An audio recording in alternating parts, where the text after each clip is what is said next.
जिन मुसलमानों की ताकत से वो ये कर पा रहे थे, जिस रस्सी का इस्तेमाल करके वो लोग ये ताकत बनाए हुए थे, वो रस्सी जनसुराज ने काट दी है और उसी रस्सी को लगाकर उनको उल्टा टांगा है।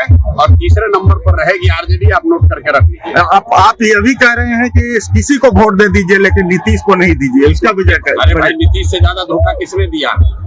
मान लीजिए कि आपको तो पता है कि सुरेंद्र यादव गलत है, सुरेंद्र यादव के आप खिलाफ खड़े हैं, लेकिन नीतीश कुमार का तो पता नहीं है कि वो आदमी तो अपने लिए किसी को बेचने को तैयार है। कल सुरेंद्र यादव को मंत्री किसने बनाया था? नीतीश कुमार ने बनाया था।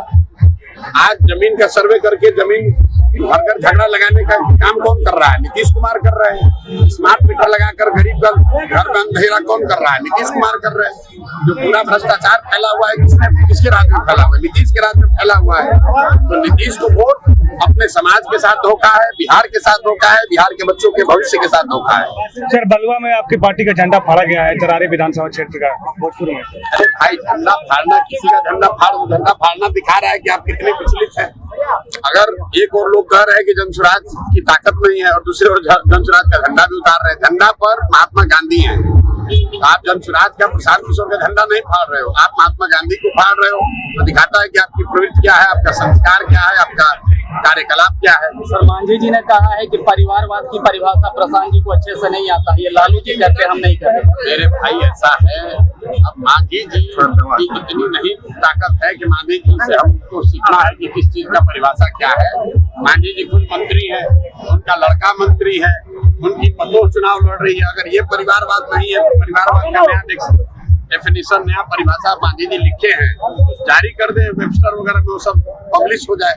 जेडू वाले थे, उनको असम गए थे तो उनका कहना था कि जनसुराज पर महात्मा गांधी का फोटो लगा करके अब प्रशांत किशोर जी कहते हैं कि हम शराब चालू करवा देंगे। बिल्कुल चालू करा देंगे भैया, ऐसा है। सुनो मेरी बात, अरे सुनो, जिसको गांधी का ABCD मालूम नहीं है, जिस नेता ने ये कहा उससे पूछो कि गांधी जी ने कहाँ कहा है शराबबंदी के लिए कानून बना दो।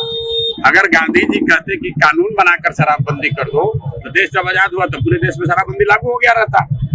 जिसको गांधी का कोई ज्ञान नहीं है, तो जो जीवन में खुद नहीं पढ़ा, वो गांधी पर टिप्पणी कर रहा है।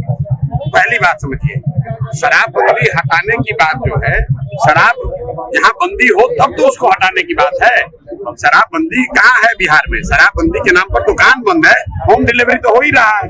महंगा हो गया, शराब महंगा हो गया अलग, जहरीली शराब बिक रही अलग, सैकड़ों लोग मर गए वो अलग, और बिहार के गरीब जनता का 20,000 करोड़ रुपए का नुकसान हो रहा है वो अलग। लेकिन ये 20,000 करोड़ रुपया जा कहाँ रहा है, पहले इसको समझिए। 20,000 करोड़ रुपया जा रहा है बिहार के भ्रष्ट अधिकारियों के पास, अधिकारियों से जुड़े राजनेताओं के पास, जिनकी राजनीति, जिनका दलाली, जिनका शराब माफिया के पैसे से जिनका काम चल रहा है, वो तो चाहेगा ही कि शराबबंदी के नाम पर एक ढकोसला चलता रहे। कहाँ पर शराबबंदी है? हर गांव में तो शराब बिक रहा है। सर, केंद्रीय मंत्री गिरिराज सिंह कहे हैं कि राहुल गांधी देश में गृह युद्ध करना चाहते हैं। तो भैया, गिरिराज जी केंद्रीय मंत्री हैं, राहुल गांधी विपक्ष के नेता, उन दोनों से बताइए, हमको उसमें क्या बोलना। सर, सवाल ये है कि सुरेंद्र यादव कह रहे हैं कि तीसरा नेत्र खोलेंगे, त्रिनेत्र खोलेंगे। देखिए, एक दिनकर, महाकवि दिनकर ने एक वाक्य कहा है, जब विनाश मनुष्य पर छाता है विवेक पहले मर जाता है। त्रिनेत्रधारी हम लोग के लिए महादेव शंकर हैं। कोई व्यक्ति का तीसरा नेत्र नहीं हो सकता है। अपने आप को त्रिनेत्रधारी बताना, तीसरा नेत्र वाला बताना, ये दिखाता है कि आदमी कितना अहंकारी तो है ही, साथ साथ मूर्ख भी है। और बेलागंज की जनता इसकी मूर्खता और इसकी अहंकार को दोनों को इस बार धूल दूसरित करेगी। और आप देखेंगे कि पानी पीने को नहीं मिलेगा इस चुनाव के बाद। इतने बेचारे व्याकुल हैं कुछ। अब उस आदमी को देखिए, 2 दिन पहले उसने बयान दिया कि जो अमजद साहब हैं वो हमारे बेटे के दूसरे अब्बा हैं। जरा उनका जरा सोच देखिए, खुद को कह रहा है कि हम कितने बड़े ज्ञानी आदमी है। सुनिए, एक बार अपने आप को भगवान शंकर बता दिया, दूसरे ही क्षण कह रहा है कि अमजद साहब हमारे बच्चे के दूसरे अब्बा हैं। तो भाई, ये आदमी का मानसिक संतुलन हार को देखकर गड़बड़ा गया है और कुछ